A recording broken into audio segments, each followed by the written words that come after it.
Masa sih?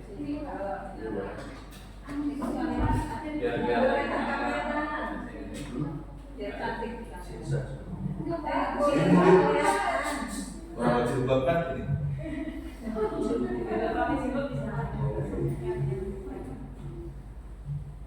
Selain pun lorenya mana Pak? Lorenya mana? Biasanya kami lorek. Gak buka apa ya? Kayak Pak Ruby dia dengan Saya mainnya Pak Ruby, Pak Kabu udah pakai. dia kayaknya katanya si Budi gitu katanya. Maaf saya dikit enggak salah itu. Wah iya Pak saya salah dan Budi mohon maaf. Ini video.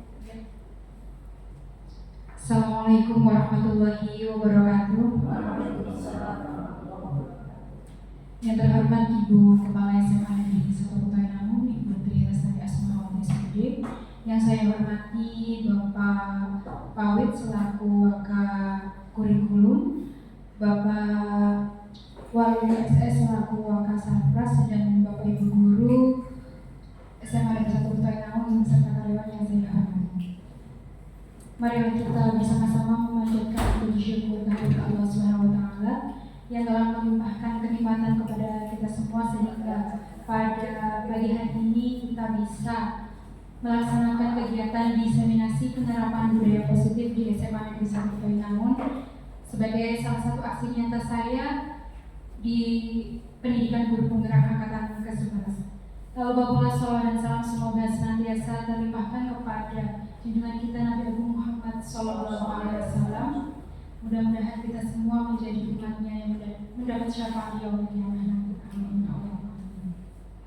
Bapak Ibu, perkenankanlah saya untuk membacakan susunan acara pada pagi hari ini. Acara yang pertama yaitu pembukaan, acara yang kedua yaitu menyanyikan lagu Indonesia Raya, acara yang ketiga sambutan dari Ibu Kepala SMA Negeri 1 Kutai Namun, acara yang keempat yaitu acara inti, dan acara yang kelima penutup.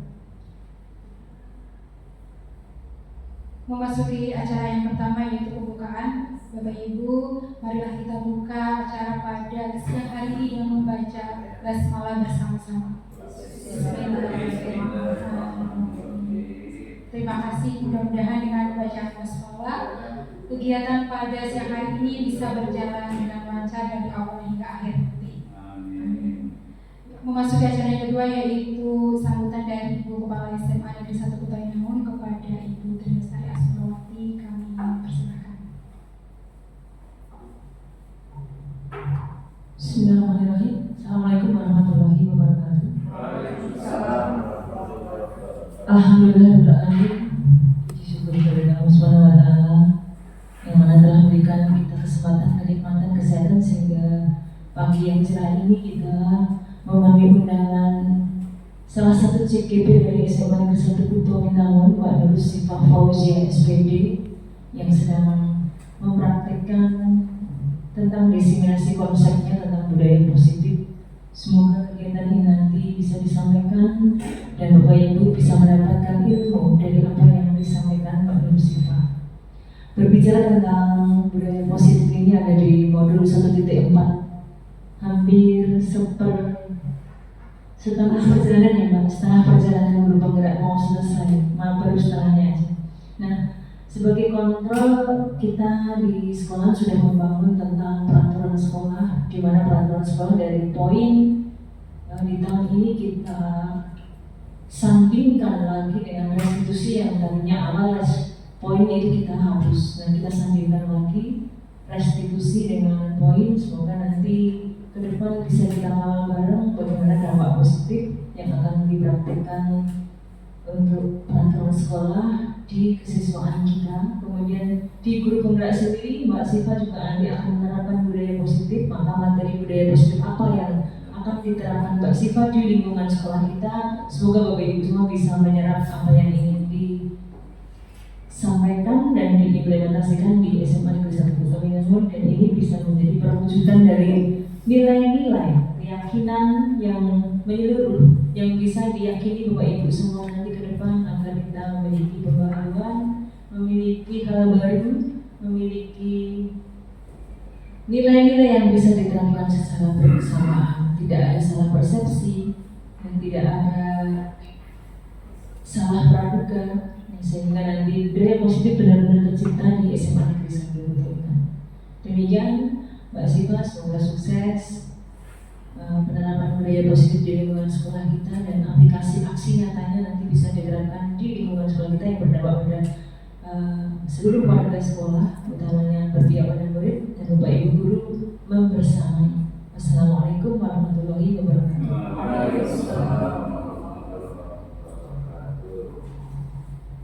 Terima kasih kepada Ibu Tri Lestari Asmawati atas sambutan dan semangatnya untuk saya, terutama dalam menyelesaikan pendidikan guru penggerak anggaran kesebelas. Bapak Ibu, sebelum kita memasuki acara inti, mari kita bersama-sama menyanyikan lagu Indonesia terlebih dahulu. Kepada hadirin di mohon berdiri.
Bapak Ibu, kita memasuki acara yang keempat, yaitu acara inti tentang diseminasi penerapan budaya positif di sekolah. Ya Bapak Ibu, sebelum kita melanjutkan diskusi pada pagi hari ini, saya ingin membuat kesepakatan forum terlebih dahulu agar nanti kegiatan kita bisa berlangsung secara efektif. Kira-kira apa yang ingin Bapak Ibu sepakati di dalam forum ini? Monggo Bapak Ibu, silakan aktif dalam berpendapat atau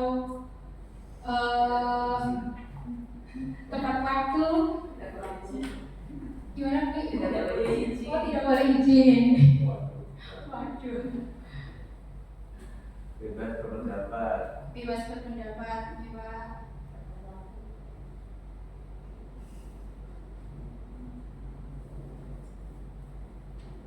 Bebas berpendapat.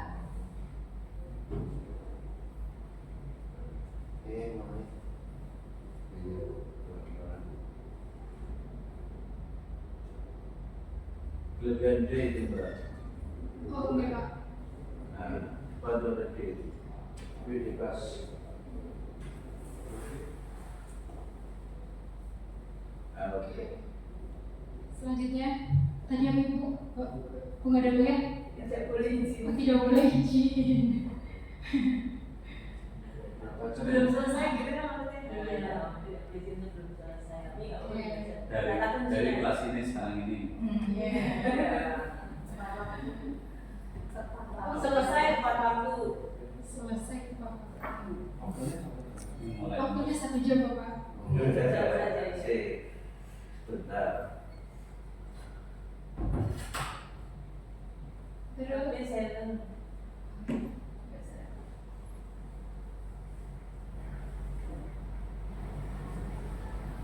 Bebas silent. ya semoga apalagi cukup Bapak Ibu. Semangat. Semangat, selalu bersemangat nih Pak. Semangat itu. Salah itu. Selalu. Kemudian spasi itu.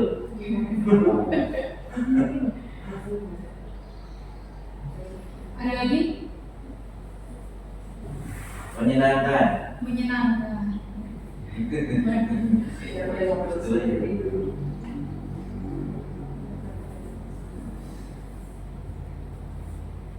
Menyenangkan dan tertib. tertib.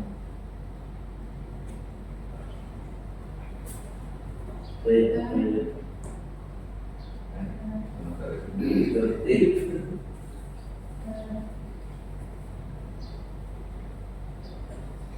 Jadi Bapak Ibu, ini kesepakatan yang kita buat untuk forum pada siang hari ini. Mari kita bersama-sama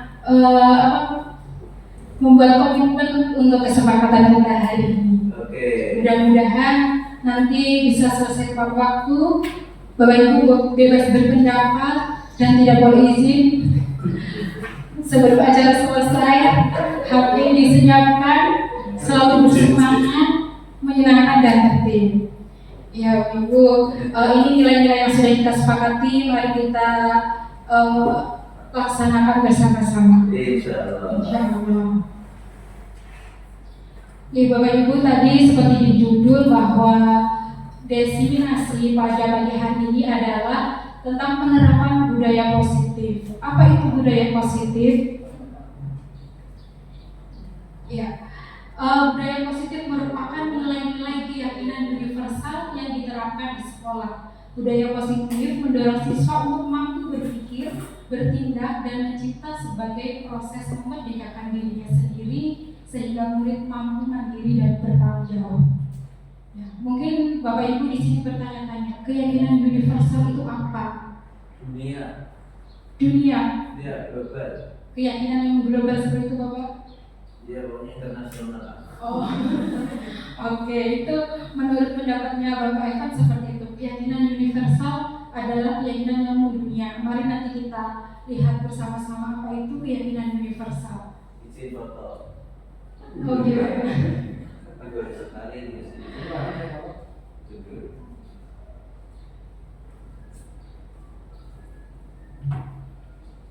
Apa ini sudah? Bisa nggak? Ya Bapak Ibu, mungkin ini adalah gambaran salah satu perwujudan budaya positif yang sudah kita laksanakan di sekolah kita, yang sudah rutin Bapak Ibu laksanakan, dan kedepannya mudah-mudahan ini bisa berjalan seterusnya dan konsisten, karena ternyata budaya seperti ini itu membawa dampak positif terhadap murid-murid kita Bapak Ibu, karena contohnya mungkin ada salah satu siswa yang belum tahu kalau kita itu merupakan salah satu pengajar di SMA Kutayanam, tapi dengan adanya hal-hal seperti ini, murid-murid itu bisa mengenal kita. Itu salah satu dampak kecilnya. Terus dampak lainnya pun murid bisa lebih menghormati kepada Bapak Ibu guru. Ini salah satu contoh budaya positif yang sudah kita laksanakan di sekolah kita. Ya, nanti konsep budaya positif yang akan saya sampaikan ada 7 poin. Yang pertama tentang perubahan paradigma belajar, disiplin positif, kebutuhan dasar manusia, motivasi perilaku manusia, posisi kontrol guru, keyakinan kelas, dan segitiga restitusi. Apakah ini apa yang dimaksud dengan kesemua ini? Saya belum tahu yang restitusi itu Mbak. Iya Pak, Oke, nanti kita jelaskan secara berurutan di Bapak. Karena ketujuh konsep ini yang nanti yang terakhir adalah tentang Jam resolusi. 14.06 akan dimulai. The sixth lesson begin. Ya, tadi tentang paradigma pembelajaran dengan paradigma baru itu seperti apa. Jadi Bapak Ibu, ini merupakan pembelajaran yang dirancang berdasarkan prinsip pembelajaran berdiferensiasi. Bapak Ibu mungkin akhir-akhir ini sering sekali mendengar kata berdiferensiasi di Bapak Ibu. Ya, Ya, itu apa sebenarnya berdiferensiasi? bermacam-macam. Bermacam-macam, ya betul sekali. Jadi berdiferensiasi itu adalah kita bisa membuat, Izin foto ya. ya kita bisa membedakan antara minat dan minat siswa Bapak Ibu. Jadi kita tidak boleh mempersamakan minat serta menyamakan minat serta bakat dari siswa. Sehingga para peserta didik belajar sesuai dengan kebutuhannya berdasarkan tahapan perkembangan untuk mewujudkan profil pelajar Pancasila.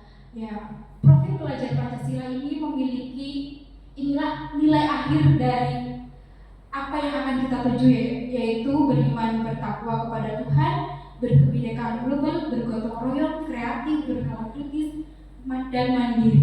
Inilah tujuan kita menjadi guru untuk bisa menciptakan murid yang berprofil pelajar Pancasila.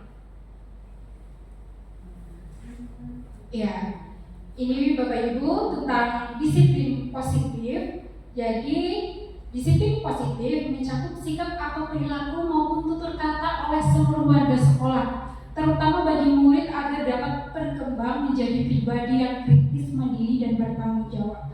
Disiplin yang dimaksud adalah disiplin diri yang memiliki motivasi internal, jadi bukan motivasi eksternal. Ya, disiplin diri adalah bagaimana cara kita mengontrol diri, bagaimana menguasai diri untuk memilih tindakan yang mengacu pada nilai-nilai yang kita hargai agar tercapai tujuan yang diinginkan. Nah, tujuan pendidik adalah menciptakan peserta didik yang memiliki disiplin diri sehingga berperilaku mengacu kepada nilai-nilai kebijakan universal dan memiliki motivasi dalam diri menuju perilaku ke arah yang lebih baik. Tadi dari tadi kata-kata kebijakan universal selalu keluar di Bapak Ibu. Ya, sebenarnya apa itu kebijakan universal?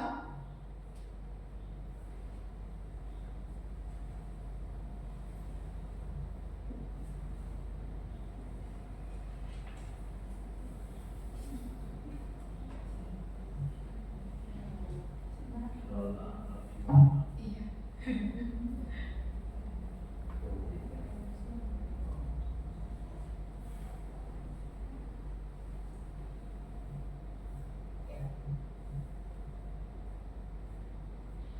Ini Bapak Ibu yang dimaksud dengan nilai-nilai kebijakan universal. Kebajikan universal.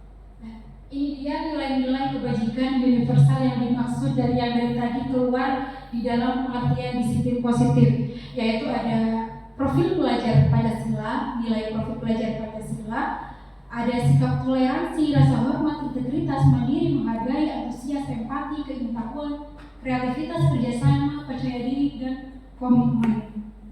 Banyak Bapak Ibu sebenarnya nilai-nilai kebajikan universal yang dimaksud. Nah, nanti inilah yang menjadi pedoman kita dalam melaksanakan kedisiplinan positif di sekolah. Nilai apa yang mau kita ambil untuk menjadi landasan kita dalam mewujudkan siswa menuju profil pelajar Pancasila. Seperti ini ya Bapak-Bapak untuk nilai kebajikan universal.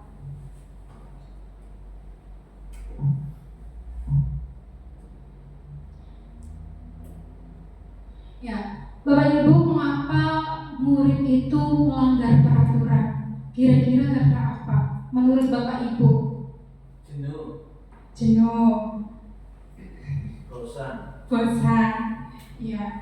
Jadi Bapak Ibu, ternyata Ketika seorang murid melakukan suatu perbuatan yang bertentangan dengan nilai-nilai kebajikan atau melanggar peraturan, hal itu sebenarnya dikarenakan mereka gagal memenuhi kebutuhan dasar mereka. Nah, kebutuhan dasar mereka yang dimaksud itu seperti apa? Ya, inilah 5 kebutuhan dasar yang harus dipenuhi, yang ingin selalu dipenuhi oleh manusia. Yang pertama, tentang penguasaan. Jadi kebutuhan ini berhubungan dengan kekuatan untuk mencapai sesuatu, ya, menjadi kompeten, menjadi terampil, diakui, didengarkan, dan memiliki rasa harga diri. Jadi kehadiran siswi kita di kelas itu sebenarnya ingin selalu diakui oleh kita sebagai Bapak Ibu guru. Salah satunya dengan cara, ya, Bapak Ibu bisa memanggil namanya atau meminta berpendapat. Ya, itu salah satu, ya, kebutuhan penguasaan yang mereka itu merasa didengarkan atau merasa dihargai ke keberadaannya. Selanjutnya adalah kebutuhan kesenangan. Jadi manusia itu pasti memerlukan kebutuhan kesenangan untuk mencari kesenangan dengan bermain, tertawa. Itu memang kebutuhan manusia itu seperti itu. Selanjutnya kebebasan. Kebutuhan kebebasan ini salah satunya adalah akan kemandirian, otonomi, memiliki pilihan dan mampu mengendalikan arah hidup seseorang. Jadi Bapak Ibu, jika siswa itu merasa bosan di dalam kelas, ingin belajar di luar, itu salah satunya karena mereka belum merasakan kebebasannya terpenuhi. Selanjutnya kasih sayang. Kebutuhan untuk disayangi dan diterima meliputi kebutuhan akan hubungan dan koneksi sosial, kebutuhan untuk memberi dan menerima kasih sayang, dan kebutuhan untuk merasa menjadi bagian dari suatu kelompok. Dan yang terakhir adalah bertahan hidup. Maksudnya bagaimana Bapak Ibu? Jadi anak membawa bekal untuk makan siang itu salah satu untuk memenuhi kebutuhan bertahan hidup mereka. Karena jika mereka lapar, tentunya mereka juga tidak akan fokus dalam belajar. Yaitu salah satu alasan mengapa anak itu melanggar peraturan. Karena ada kebutuhan dasar yang mereka belum terpenuhi. Ya, selanjutnya tadi siswa itu tidak melanggar peraturan. Selanjutnya ada siswa yang selalu mematuhi peraturan. Dan itu apa motivasinya? Ya, jadi menurut Diana Wilson ada 3 motivasi perilaku manusia untuk melaksanakan peraturan. Salah satunya untuk menghindari ketidaknyamanan atau hukuman. Ya, mungkin Bapak Ibu juga juga melakukan hal-hal seperti itu. Seumpama saya harus jangan sampai terlambat nanti daripada ya seperti itu, untuk menghindari mungkin teguran dari ibu kepala sekolah. Jadi saya memiliki motivasi untuk selalu datang pagi, yaitu salah satu motivasinya agar tidak melanggar peraturan. Terus untuk mendapatkan imbalan atau penghargaan dari orang lain, mungkin karena ingin dipuji, itu juga salah satu bentuk motivasi.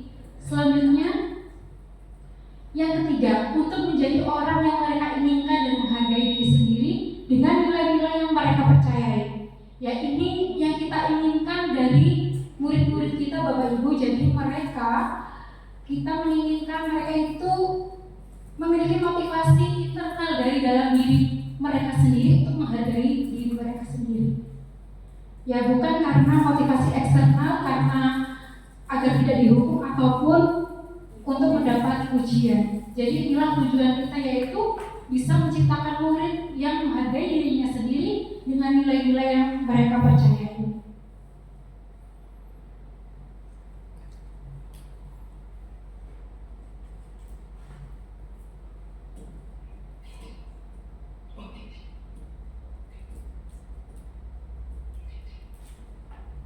tanya Mbak, Gimana Pak? itu di awal ada tulisan diseminasi itu sebenarnya apa sih? Sama dengan halnya sosialisasi Bapak. Jadi saya membagikan ilmu yang saya dapatkan di pendidikan guru penggerak.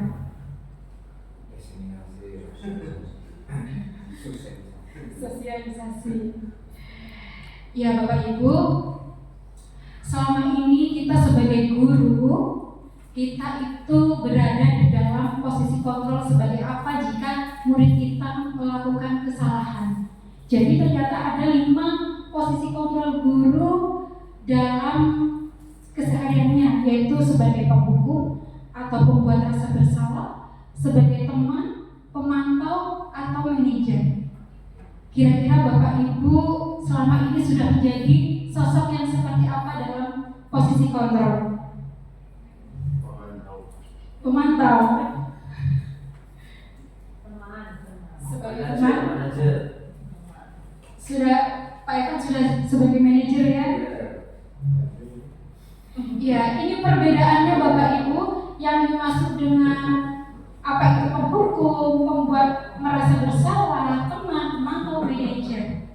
Ketika kita sebagai penghukum, kita itu perbuatan kita contohnya menghadik, menunjuk-nunjuk, menyakiti ataupun menyindir. Itu salah satu bentuk dari penghukum. Contohnya, kalau kamu tidak akan melakukan, nanti kamu akan atau saya akan suruh berlari di lapangan. Semuanya itu salah satu bentuk penghukum, posisi kontrol penghukum. Terus membuat orang merasa bersalah. Jadi berceramah, menunjukkan kekecewaan yang mendalam. Kamu sudah mengecewakan Bapak dan Ibu guru. Itu salah satu bentuk perkataan yang membuat murid itu merasa bersalah. Dan dampaknya apa Bapak Ibu? Dari kita sebagai posisi kontrol hukum, itu hasilnya anak itu akan memberontak, mendendam, dan menyalahkan orang lain. Jika kita berada di posisi pembuat merasa bersalah, iya, anak itu akan menyembunyikan atau menyangkal dan berbohong. Ya, ini salah satu motivasi atau identitas gagal Bapak Ibu, yaitu sebagai penghukum dan pembuat rasa bersalah.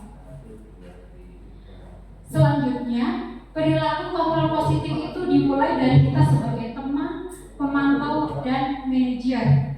Teman itu ya membuatkan alasan-alasan untuk murid-muridnya. Contoh kalimatnya lakukan untuk Bapak Ibu.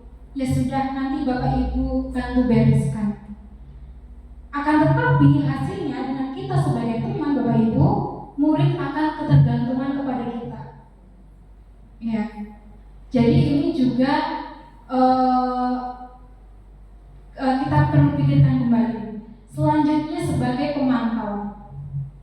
Ya, kalau kita memposisikan kita sebagai pemantau, anak itu akan menyesuaikan bila diawasi. Jadi kalau kita pergi sudah tidak lagi.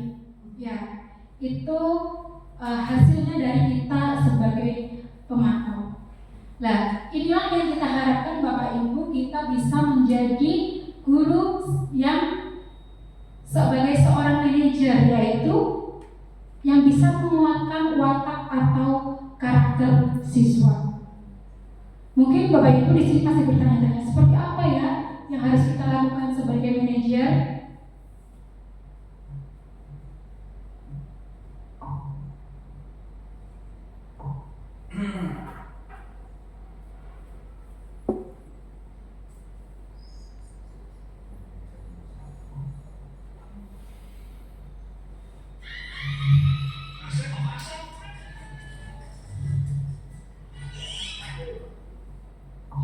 Bapak Ibu, mari kita saksikan gambaran tentang 5 posisi kontrol.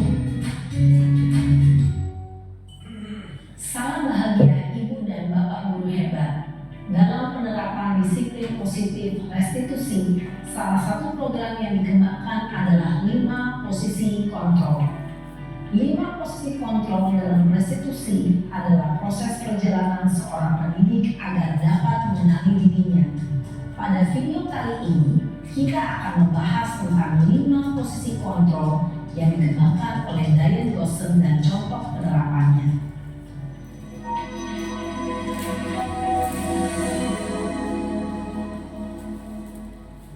Lima posisi kontrol itu adalah 1. Posisi penghukum, 2. Posisi pembuat merasa bersalah, 3.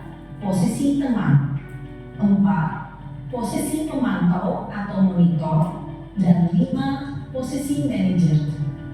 Untuk lebih memahami kelima posisi tersebut, mari kita saksikan kasus Naren yang terlambat hadir 20 menit di sekolah dan melihat bagaimana kelima posisi kontrol dalam menghadapi masalah tersebut.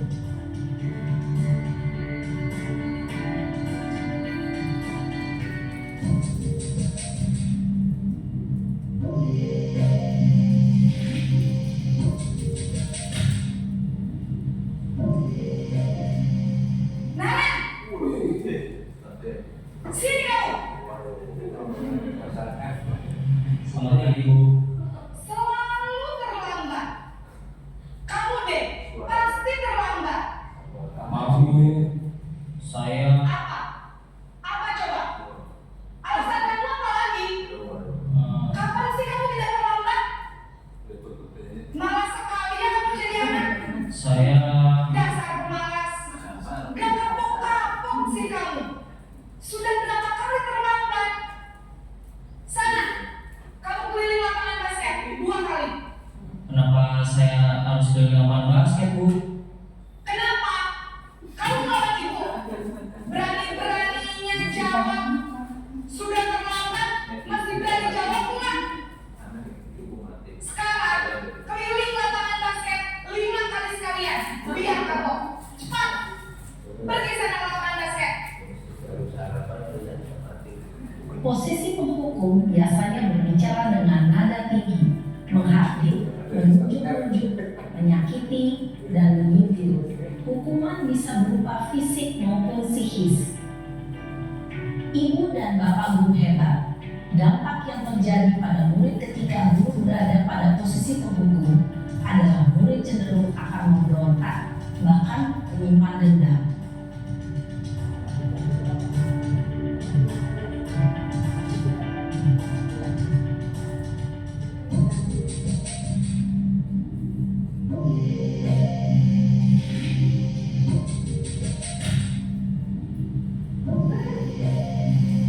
Naren!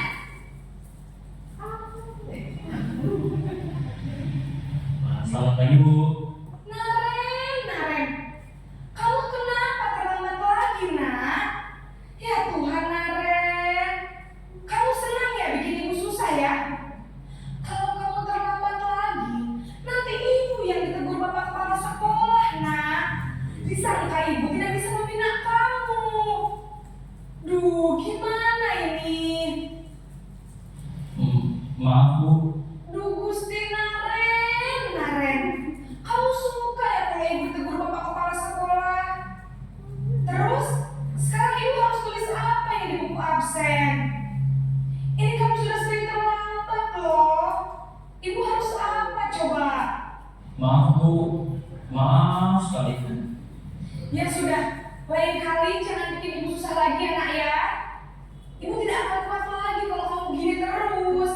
Bisa jangan kalau ibu ditegur bapak kepala sekolah. Sana cepat ke kelas. Maaf ya, Bu.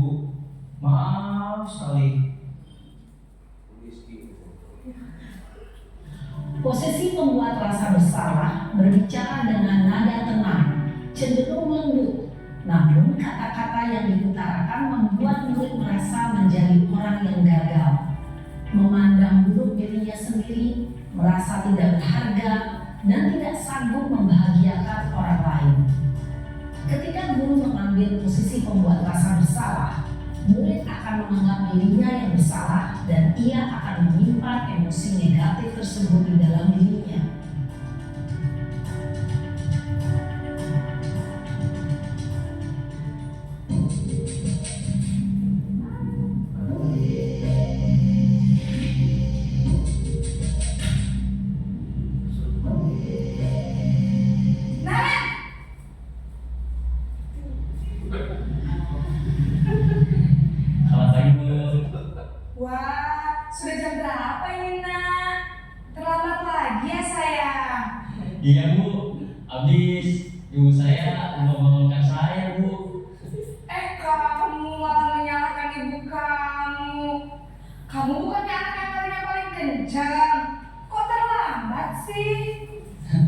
Iya Bu, saya memang terlambat bangun tadi. Jadi biarpun saya lari kencang, tetap gak kejar Bu. Ya sudah sana, nanti lain kali larinya lebih kenceng lagi ya, biar gak terlambat lagi. Bikin senang ibu, demi ibu, bisa kan? Bisa lah Bu. Ya sudah sana masuk kelas, ibu beresin urusan absen kamu. Kamu ini ada-ada saja. Dalam posisi teman, guru berbicara dengan nada suara ramah, akrab, cenderung bersenda gurau untuk menjaga suasana tetap santai. Murid akan merasa senang, aman, dan akrab dengan guru. Identitas yang tercipta adalah identitas sukses atau berhasil. Namun, perlu diingat, karena ini masih dorongan eksternal, maka ada faktor ketergantungan dari murid kepada orang tertentu. Di sini guru absennya, sehingga di lain waktu murid bisa berperilaku baik, namun hanya kepada orang-orang tertentu saja.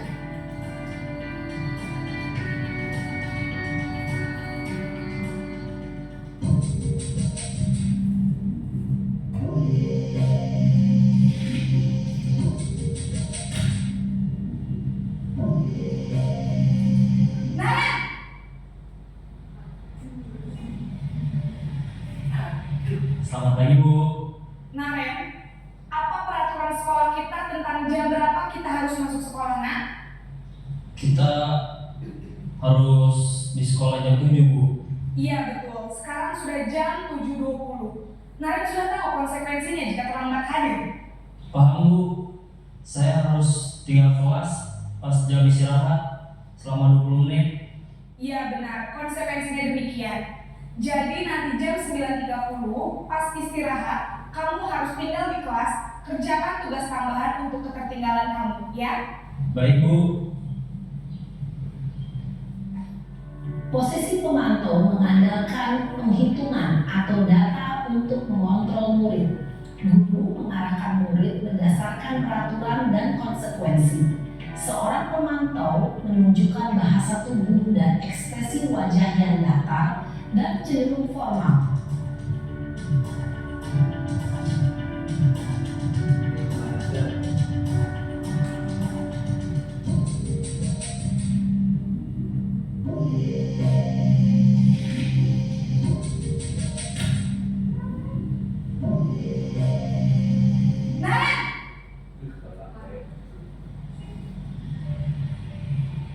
Selamat pagi Bu.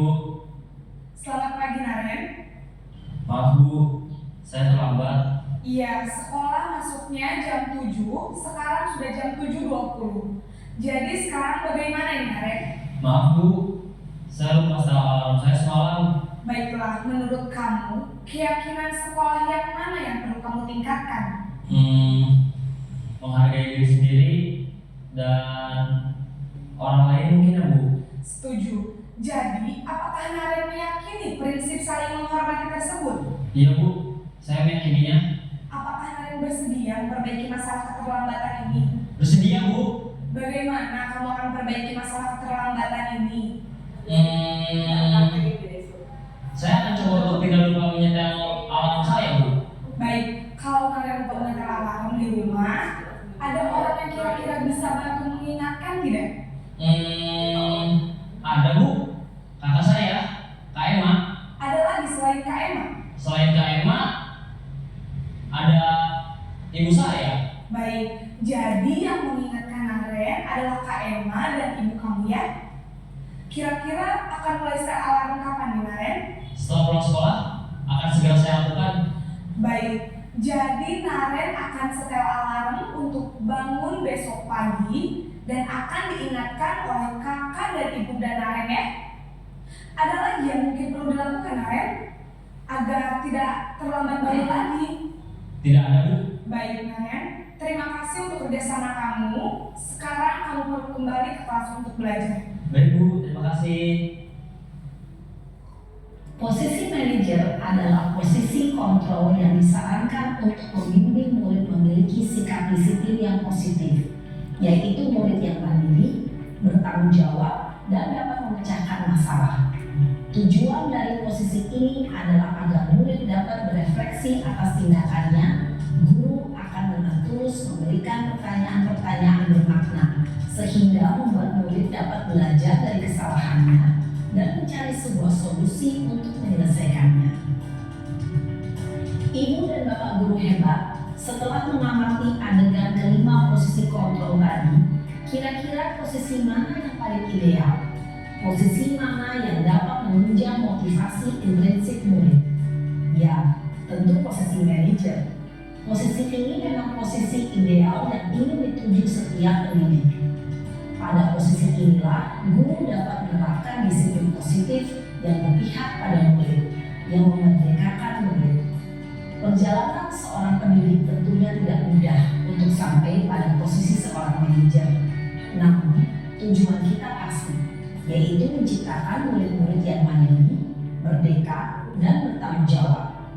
Semoga penggambaran 5 posisi kontrol yang telah diperlihatkan ini dapat menjadi ajang refleksi bagi kita semua, agar dapat terus mengasah dan menerapkan disiplin positif yang memerdekakan murid. Mari terus berlatih dan bersemangat. Selamat menerapkan. Salam dan bahagia Ibu dan Bapak guru hebat.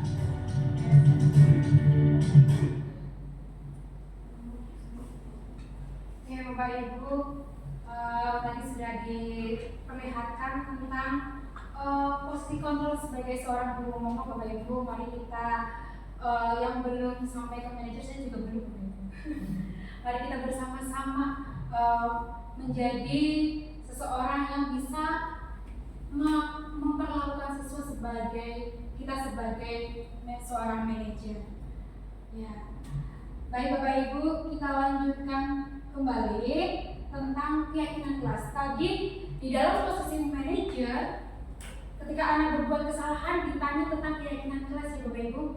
Keyakinan kelas apa yang sudah kamu langgar, yang sudah kita sepakati? Ya, itu memang perlu Bapak Ibu. Kita perlu memiliki sebuah keyakinan kelas. Mengapa tidak peraturan? Kira-kira apa? Seperti tadi yang sudah kita buat di depan itu Bapak Ibu. Apa perbedaannya keyakinan kelas dan peraturan kelas? Peraturan tertulis keyakinan dalam hati. Oh, betul. Peraturan iya. Apa kira-kira Pak Haji? Sama dengan baik-baik. Sama dengan baik-baik. Sama kan? Ya, tentunya kalau peraturan sebuah peraturan itu biasanya dibuat oleh satu pihak saja di bawah itu. Kita tidak apa namanya? Melibatkan siswa. Ya, jadi hanya satu pihak saja. Sedangkan keyakinan kelas kita melibatkan siswa. Jadi nilai apa yang sudah kita sepakati itu juga dari kesepakatan siswa dan juga kita sebagai guru. Jadi nanti jika siswa itu melanggar peraturan, ya sudah mereka langsung bisa menerima alasannya seperti itu. Jadi Bapak Ibu guru yang tidak sebagai wali kelas pun bisa membuat kesepakatan pembelajaran. Jadi tidak harus wali kelas yang membuat keyakinan kelas, tapi Bapak Ibu guru sebagai guru mata pelajaran pun di setiap pembelajaran harus kalau bisa memiliki keyakinan atau kesepakatan pembelajaran. Seperti itu ya Bapak Ibu, agar nanti kita bisa memposisikan kita sebagai control manager jika terdapat siswa yang melanggar kesepakatan bersama. Oke. Kita lanjut saja di Bapak Ibu. Dalam menjalankan peraturan ataupun keyakinan kelas, bila mana ada satu pelanggaran tentunya sesuatu harus terjadi. Untuk itu kita perlu meninjau ulang tindakan penegakan peraturan atau keyakinan kelas sekolah kita selama ini. Tindakan terhadap suatu pelanggaran pada umumnya berbentuk hukuman atau konsekuensi. Dalam pertemuan ini, ya saya akan memperkenalkan program disiplin positif yang dinamakan restitusi tadi yang ditanyakan oleh Bapak Eva. Ya, apa perbedaannya antara hukuman, konsekuensi, dan juga restitusi itu sendiri?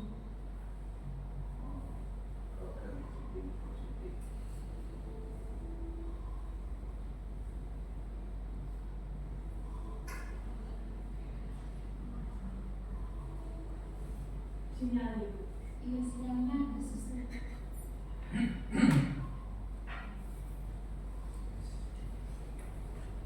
Yang 4 bulan Ibu saja dulu.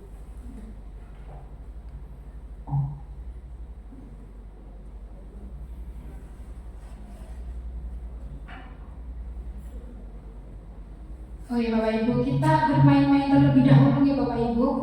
Sebelum kita melanjutkan, iya, mainan apa ya kira-kira?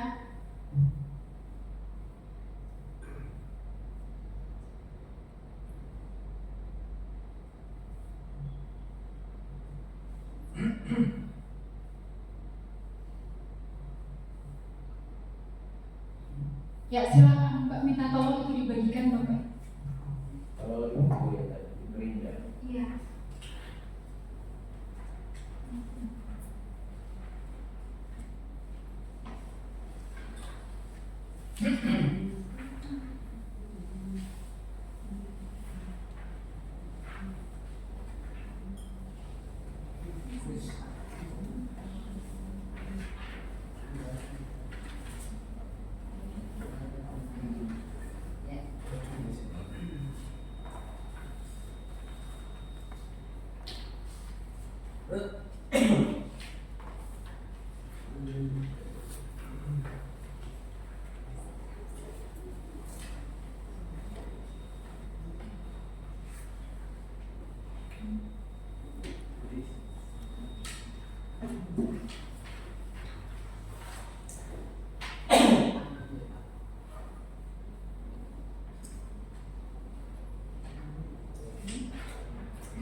Nggak masuk Mbak.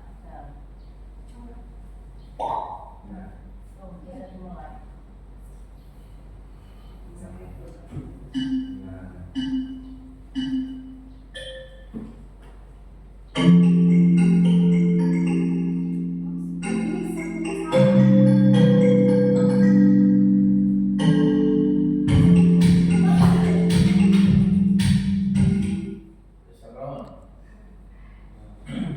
Volumenya berapa?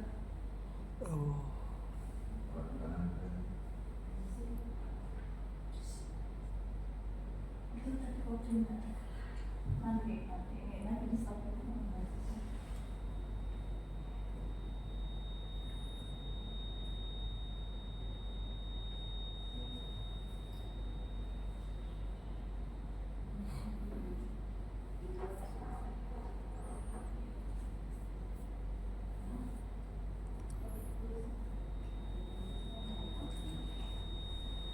Ya Bapak Ibu, silahkan dijawab. Cara menjawabnya itu di sini ada, kalau A kan di sini di sampingnya ada A, B, C, D.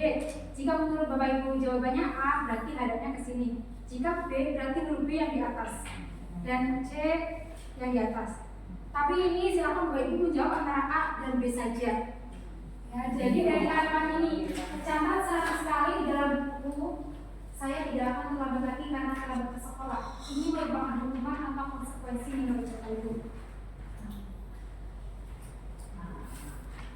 Kayak kok tidak tahu. Bilang lagi caranya. Kalau pilihannya itu di atas Bapak. Biar dapat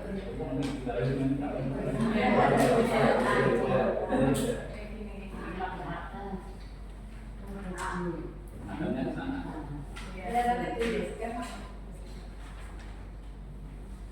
Ini kembali kita bicara.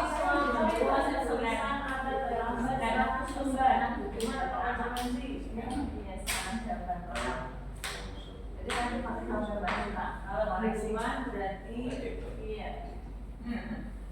Ada yang di sana Pak Eva. Iya, pasti Hukuman berarti itu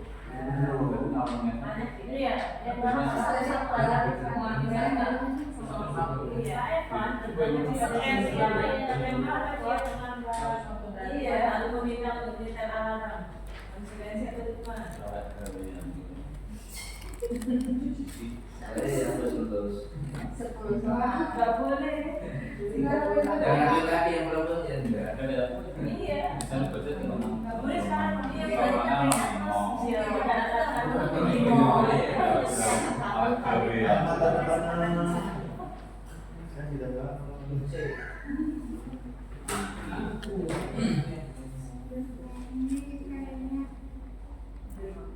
Masalah Cepat dong. sinyal apa karena aplikasinya? ya aplikasi pengujian di HP. Nah, misalnya ini. Ya sudah. Ya Itu sudah. sama juga nggak apa-apa buat coba. Ya, Bu Ibu. Tapi ini kita tidak bisa menjawab karena jawabnya harus pakai itu dan harus saya scan satu-satu. Berarti pakai yang di HPN semua. Yang pakai kita pakai enter kode. Join my quiz. Iya, buatannya itu kan bisa sih biasanya.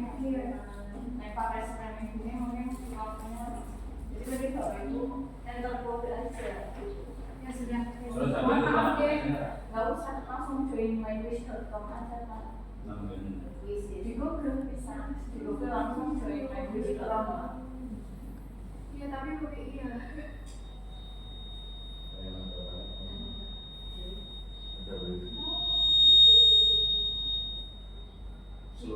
Ini dimatiin dulu nggak? Di Google. Iya, join mywish.com. Terus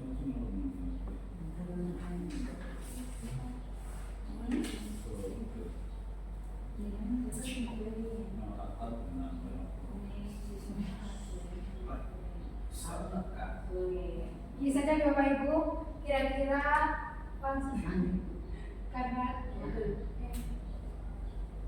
ya kira-kira ucapan saya tidak akan terlambat lagi karena terlambat ke sekolah.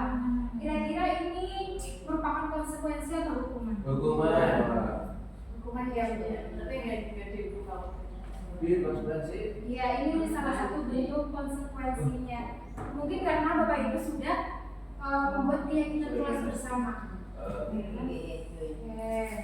Terus yang kedua, lari mengelilingi lapangan basket 2 kali karena terlambat hadir di sekolah. Itu kira-kira bentuk hukuman atau yang Hukuman. Iya, betul sekali.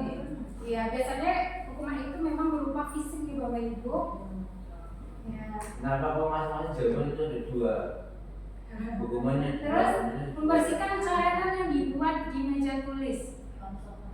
konsekuensi. Iya, itu konsekuensi.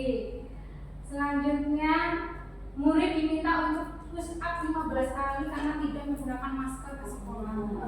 Hukuman. Iya, itu Konsekuensi. hukuman. Terus Hukuman. menggantikan kertas tugas teman yang telah dicoret-coret. Konsekuensi. Iya, itu bentuk dari konsekuensi. Dan yang terakhir, berjemur di lapangan basket Hukuman. saat ngobrol dengan teman. Ya.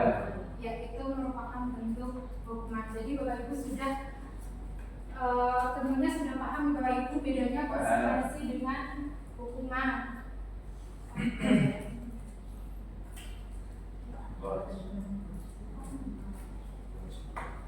Ya, tadi kita itu diminta untuk menerapkan sebuah restitusi dalam pembelajaran jika ada siswa yang melakukan pelanggaran peraturan Bapak Ibu. Sebenarnya restitusi itu apa?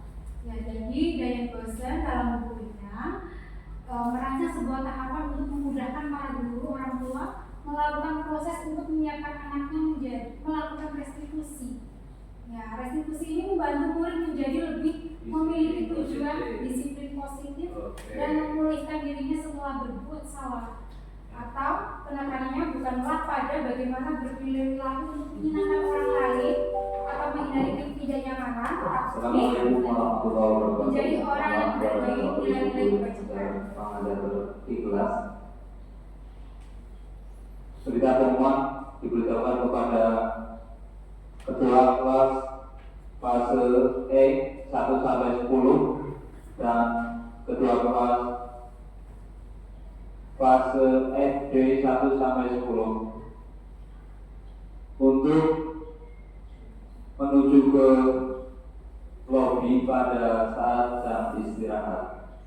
Sekali lagi kepada ketua kelas fase E 1-10 dan ketua kelas fase FD 1-10 untuk menuju ke lobi pada saat jam istirahat. Terima kasih. Assalamualaikum warahmatullahi wabarakatuh.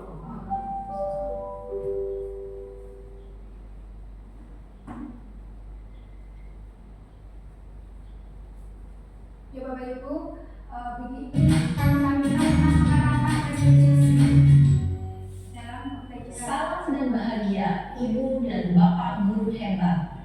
Pada video kali ini kita akan membahas tentang salah satu program disiplin positif yang diterapkan di lingkungan sekolah yang dikenal dengan nama restitusi.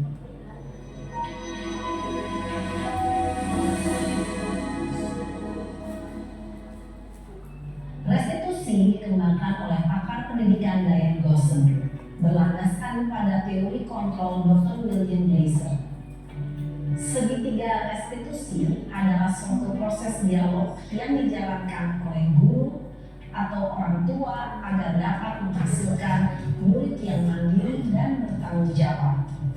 Pada saat guru di posisi manajer, aspek yang dikembangkan pada murid adalah motivasi intrinsik, sehingga penanaman nilai-nilai kebajikan dapat tumbuh dan berkembang menjadi suatu kebiasaan positif yang akhirnya membentuk karakter murid. Proses dialog ini terdiri dari 3 langkah yang digambarkan pada ketiga sisi pada segitiga restitusi. Sisi pertama adalah menstabilkan identitas. Sisi yang kedua adalah validasi tindakan yang salah. Dan sisi yang ketiga adalah menanyakan keyakinan. Ibu dan Bapak guru, berikut ini akan ditunjukkan bagaimana seorang guru berada dalam posisi manajer menggunakan penerapan segitiga restitusi.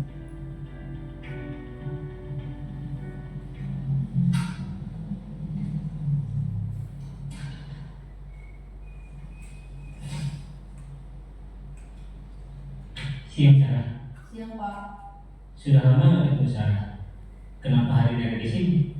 Kesel Pak, kesel banget. Masa aku dikatain tukang fitnah Pak? Ya aku marah lah. Aku dari TK di depan kelas. Kesel banget. Oh begitu. Ya pasti kamu marah dan kesal. Bapak juga akan marah apabila ada yang lupa. Kemudian pada saat itu kamu melakukan apa? Ya saya langsung ngatain mereka lah Pak. Kesel banget. Saya takut dia malah. Oh begitu. Pasti kamu melakukan itu kan soal satu aturan. Iya Pak, saya diam saja Pak. Ya saya bela diri lah. Masa saya dituduh tukang fitnah? Ya wajar lah. Mempertahankan harga diri itu sesuatu yang penting buat kamu. Untung kamu tidak lebih gegabah lagi. Hanya membentak-bentak. Iya Pak. Untung saya masih bersabar dan hanya membentak saja. Sudah gemes padahal, saya pasti bela diri lah. Ya pasti ya. Tapi kamu memilih untuk tetap bertahan dan bersabar. Kamu memilih untuk tidak berbuat lebih parah lagi, kan? Iya. Nah, sekarang coba kita lihat lagi. Tindakan kamu yang bentak-bentak Eka di kelas. Tindakan kamu itu kira-kira sesuai dengan keyakinan kelas atau prinsip kamu tidak? Enggak lah, Pak. Capek, Pak, jadi pemarah. Jadi keyakinan atau prinsip mana yang kurang sesuai dengan keinginan kamu? Ya, saya sebenarnya sangat menghargai orang lain. Mungkin saat itu saya menjadi emosi, jadi tidak menunjukkan sikap itu. Kamu meyakini tidak? Menghargai orang lain itu penting buat kamu. Yakinlah, Pak. Iya, setuju. Kita harus saling menghargai.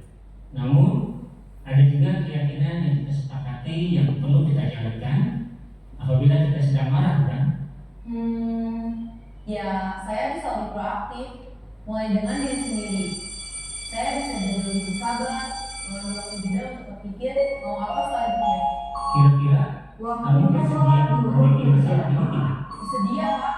Kalau kamu memperbaiki masalah ini, kamu akan menjadi orang seperti apa? Saya akan menjadi orang yang bertanggung jawab kali ya, Pak.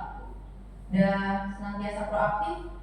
Iya, menurut kamu bagaimana rasanya menjadi orang seperti itu? Ya nyaman lah, bangga bisa bersabar dan menahan diri. Baiklah kalau begitu.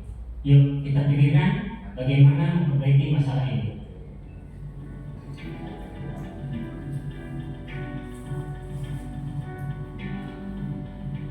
Ibu dan Bapak guru hebat. Baru saja kita menyaksikan contoh bagaimana seorang guru berada dalam posisi manajer menggunakan penerapan segitiga restitusi. Mari kita bahas satu persatu. Pada sisi pertama, menstabilkan identitas berdasarkan pada prinsip bahwa membuat kesalahan adalah bagian dari proses pembelajaran.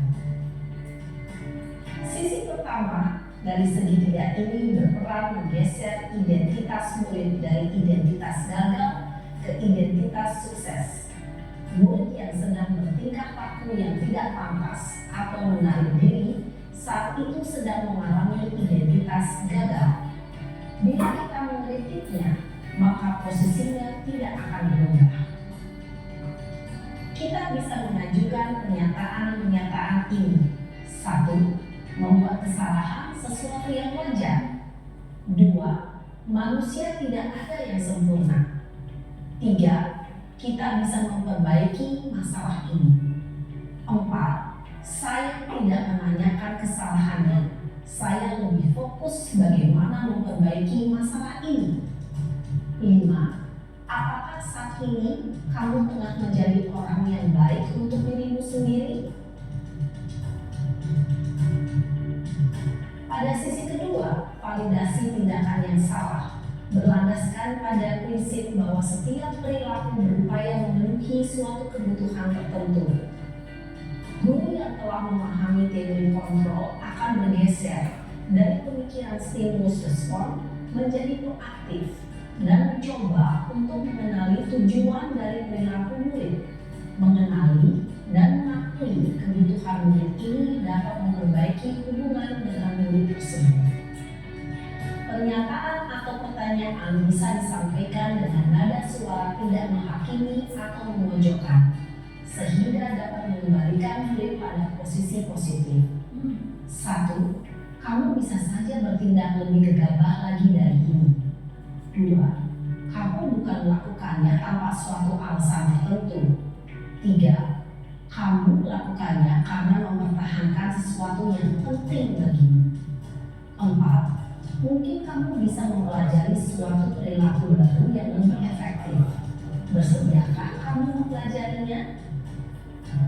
Selanjutnya, kita akan simak sisi terakhir, yaitu menanyakan keyakinan.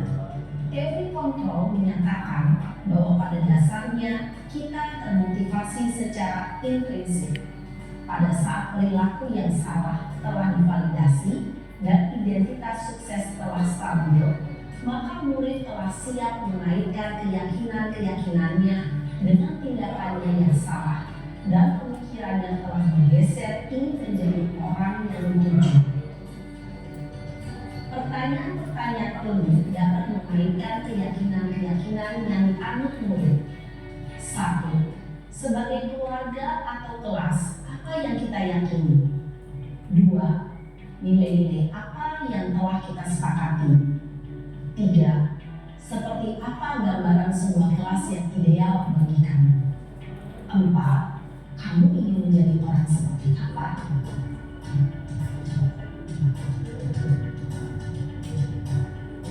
Dalam menerapkan segitiga restitusi, perlu diperhatikan beberapa hal, yaitu 1. Perilaku yang salah perlu dikaitkan dengan nilai-nilai atau keyakinan-keyakinan yang telah disepakati atau dituju. 2. Kesediaan orang yang melakukan kesalahan untuk memperbaiki masalah. 3. Pemecahan masalah sebisa mungkin relevan atau memiliki hubungan dengan masalah yang ada. 4. Usaha.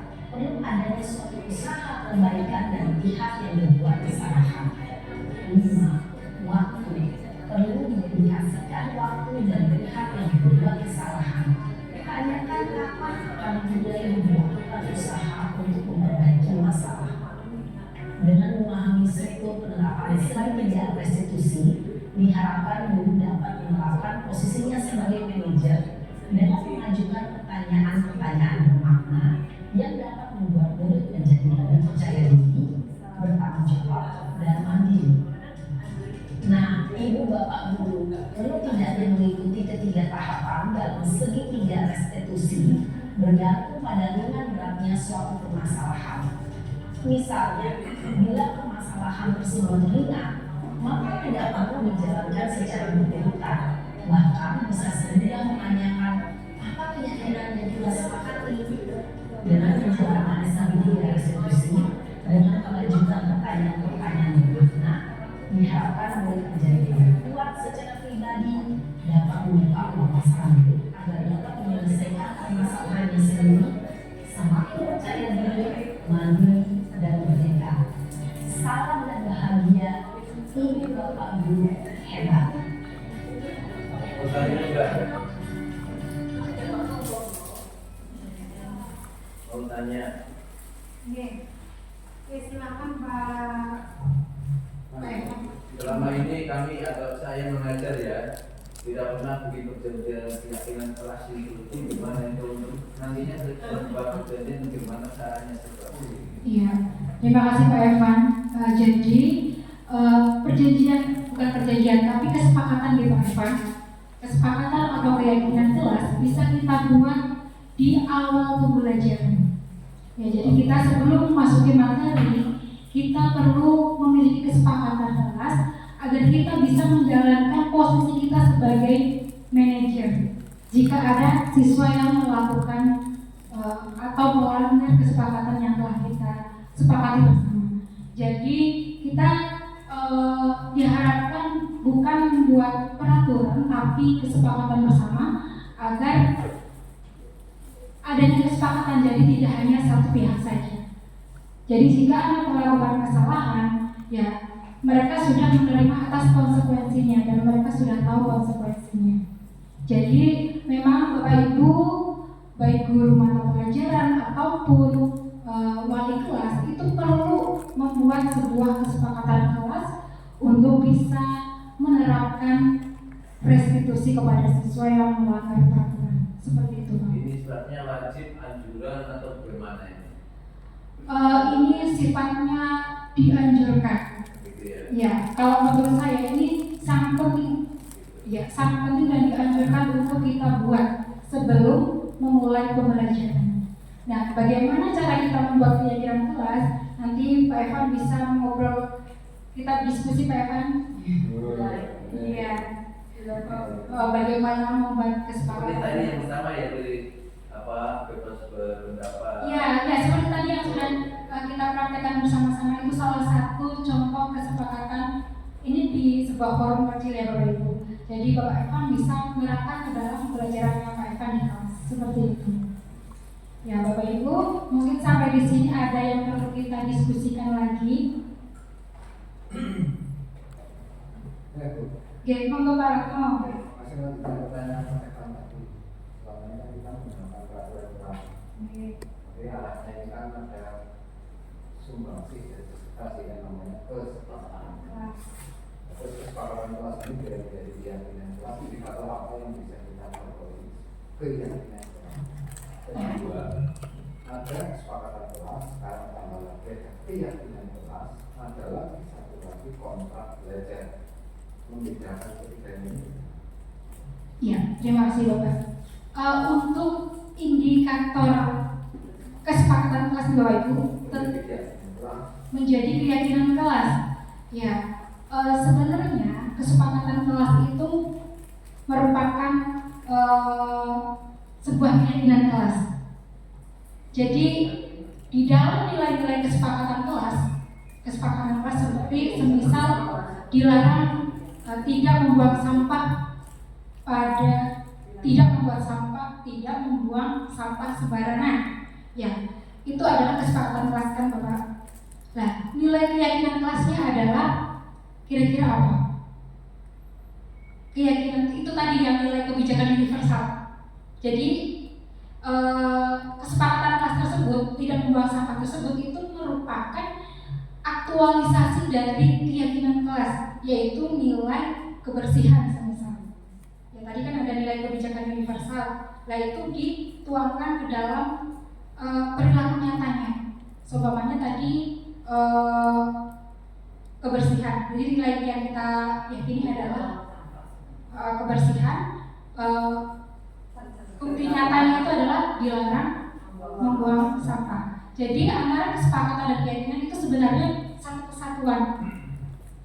kesatuan. Dan indikatornya itu yaitu nilai dari kebajikan universal tadi. Keyakinannya tentang kebersihan kelas, Iya. kesepakatannya tentang Iya, betul. kalau kontrak belajar. Nah, kalau kontrak belajar, untuk selama ini saya malahan belum mengadakan kontrak belajar. Jadi yang saya terapkan ini adalah ya ini kesepakatan kelas saja atau keyakinan kelas saja. Iya. Ya mungkin itu contohnya Pak. Iya. Mungkin itu hanya sebuah istilah saja mungkin Pak. Iya. Sebetulnya ini sudah kita implementasikan, Beda namanya saja mungkin bisa contohnya Pak kontrak belajar yang sudah dilakukan oleh Pak Suratno. Yang dilakukan di awal tadi menurut versi saya ada sebuah kontrak belajar. Oh ya berarti memang hanya perbedaan dalam istilahnya saja Bapak. Iya seperti itu. Kesepakatan terhadap satu event kecil. Iya. Banyak kita sepakat itu hanya berlaku di Oh ya, ya betul ya itu ya berarti hanya berbeda istilah saja. Ya mungkin Bapak Ibu ada yang mau menambahkan tentang kontrak dan kesepakatan. Ya mungkin. Kalau di era hukum kita ini, bukan segera mendapatkan materi sertifikat institusi budaya positif yang kelas dan awal dari keyakinan kelas itu diawali dari peraturan kelas. Kita diminta awal di kelas itu membuat peraturan anak, kita akan membuat peraturan kelas kita. Mereka akan usul, akhirnya muncul peraturan kelas. Nah, peraturan kelas ini nanti disusun menjadi sebuah kesepakatan. Nah, kesepakatan itu diurutkan dari tidak datang terlambat, yang bertugas tidak melaksanakan tugas, misalkan pembelajarannya aktif, gitu ya, tidak mengganggu musuh, tidak membuli, misalnya sampai itu kesepakatan dari disusun itu akan diyakini bersama di kelas itu. Nah, di situ nanti ada fungsi kontrol kita, dan kontrol kita sebagai apa ya. Nah, hal yang berhubungan dengan kontrak itu malah nggak muncul ya Kak. Bahasa kontrak, kontrak itu bahasa lama, kontrak kerja, kontrak kelas itu bahasa lama. Di kurikulum Merdeka ini sekarang ada kita hanya keyakinan kelas, budaya positif, disiplin positif, kesepakatan kelas seperti itu. Jadi kesepakatan yang sudah tumbuh dari peraturan yang sudah diusulkan oleh diyakini bersama, akhirnya tumbuhkan menjadi keyakinan. Audit itu sudah semua terjadi di kelas 10 semua, 11 semua, 12 semua, akan menjadi budaya positif di sekolah. Endingnya di situ. Artinya bahasa budaya baru adalah keyakinan, bahasa yang dulu lama maupun sekarang. Berarti berbeda bahasa ya. Iya, Orang jadul itu Termasuk juga ini apa? disiplin positif. Disiplin positif. Disiplin positif dengan praktik baik itu hubungannya apa? Disiplin positif dan praktik baik. Kalau disiplin positif berarti adalah hal-hal yang Positif. ya itu tadi kita menerapkan kebajikan universal itu Pak, nilai-nilai kebajikan universal di dalam sekolah kita itu merupakan salah Itu satu. bagian praktik baik apa? Iya, kalau praktek baik Disiplin apa? Iya. Disiplin positif itu kan di situ ada kegiatan kita mendorong siswa. iya mendorong siswa untuk melakukan nilai-nilai kebajikan. Tapi juga termasuk praktik baik. Nah, yang nampak nanti praktek baiknya kan gitu Pak. Makanya Bapak anak-anak itu rambutnya itu gondrong, rambut kok baik gitu nggak sopan santun, padahal rambut itu tidak punya rasa sopan santun. Yang sopan santun itu etika ketika anak nggak mau memotong rambut kan sama gitu. Praktek baiknya itu muncul setelah mereka melakukan disiplin positif. Jadi sopan santun itu bukan di rambut, sopan santun itu ada di etika kan gitu bahasanya kan sama kayak gitu. Iya. Izin memang.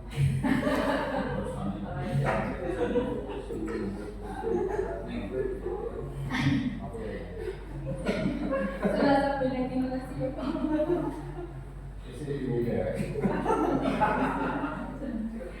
Ya demikian Bapak Ibu, apakah masih ada yang mau kita diskusikan lagi? Jika cukup nih Bapak Ibu? Ya, terima kasih Bapak Ibu. Demikian tentang diseminasi penerapan disiplin positif yang saya sampaikan. Mudah-mudahan kita bisa menerapkan apa itu restitusi kepada peserta didik kita, dan jangan lupa Bapak Ibu membuat keyakinan kelas agar kita bisa memposisikan kita sebagai manajer dalam mewujudkan profil pelajar Pancasila. Demikian Bapak Ibu, jika ada kekurangan mohon dimaafkan dan terima kasih atas perhatiannya. Wassalamualaikum warahmatullahi wabarakatuh. Bapak Ibu, marilah kita tutup acara pada siang hari ini dengan membaca hamdalah bersama-sama. Terima kasih.